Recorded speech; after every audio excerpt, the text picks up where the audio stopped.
ஆண்டவர் அழைத்தார். அவர் எப்படி அழைக்கிறார் பாருங்க. ஃபாலோ மீ ஆப்ஷன் கொடுக்கல. பேதுரு, ஆண்ட்ரூ, நீங்க ஃபாலோ பண்றதா உங்களுக்கு இஷ்டமா இருந்துச்சுன்னா நீங்க என்ன ஃபாலோ பண்ணலாம், இப்படி அவர் சொல்லவில்லை. உங்களுக்கு பிடித்திருந்தால் இதை நீங்கள் என்னோட சேர்ந்து டிராவல் பண்ணலாம், இப்படி ஆண்டவர் சொல்லவில்லை. It was a command. உங்க வாழ்க்கையில கூட ஆண்டவர் அழைக்கும் பொழுது, எனக்கு இந்த வேலையை செய், எனக்கு இங்க சாட்சியாய் நில்லு. வேலைக்கு போயிட்டு வந்து என்ன பண்றீங்க, எனக்கு இந்த இடத்துல சாட்சியாய் நீ நில்லு, போய் 4 சுவிசேஷத்தை சொல்லு, இந்த இடத்துல நீ போய் பேசு. ஆஃபீஸில் என்ன பண்ற, இந்த இடத்துல ஏன் என்னை விட்டு விட்டாய், இந்த இடத்துல சாட்சியாய் நில்லு. எல்லா உலகம் வெறுக்கிறதா உங்களை, உங்கள் ஆஃபீஸில் வெறுக்கிறாங்களா, உங்கள் இடத்துல எல்லாரும் வெறுக்கிறாங்களா, உங்கள் ஹாஸ்பிட்டல் எல்லாரும் உங்களை வெறுக்கிறாங்களா, பரவாயில்லை, நீ எனக்காக சாட்சியாய் நில். இதை ஆண்டவர் எதிர்பார்க்கிறார். No options. இதுதான் அழைப்பு.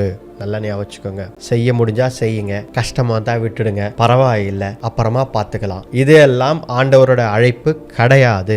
ஆனால் பேதுருவுக்கும் ஆண்ட்ரூக்கும் சாய்ஸ் இருந்தது, ஆப்ஷன்ஸ் இருந்தது. என்ன, ஒன்னு அவங்க ஃபாலோ பண்ணிருக்கலாம் ஆண்டவரை, இல்லைன்னா அவங்க மீன் பிடிக்க போயிருக்கலாம். இல்ல ஆண்டவரே, நாங்க கொஞ்சம் பிஸியா இருக்கோம், நான் மறுபடியும் உங்களை சந்திக்கிறோம், இப்ப இதெல்லாம் முடிச்சுட்டு வரோம் அப்படின்னு அவர்கள் சொல்றதுக்கு ஆப்ஷன் இருந்தது, அவர்களுக்கு இருந்தது. ஆனால் ஆண்டவர் கொடுக்கவில்லை. நல்லா புரிஞ்சுக்குங்க. இன்றைக்கு கூட ஆண்டவர் உங்களை அழைக்கிறார். He is not giving you options. He is saying follow me.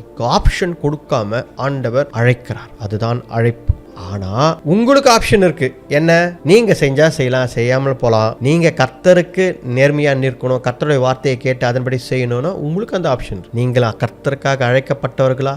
S, நீங்கள் கர்த்தருக்காக அழைக்கப்பட்டவர்கள். நான் என்ன செய்ய வேண்டும், நீங்கள் எங்கே ஆண்டவர் உங்களை வைத்திருக்கிறாரோ அந்த இடத்தில் நீங்கள் சாட்சியாக நிற்க வேண்டும்.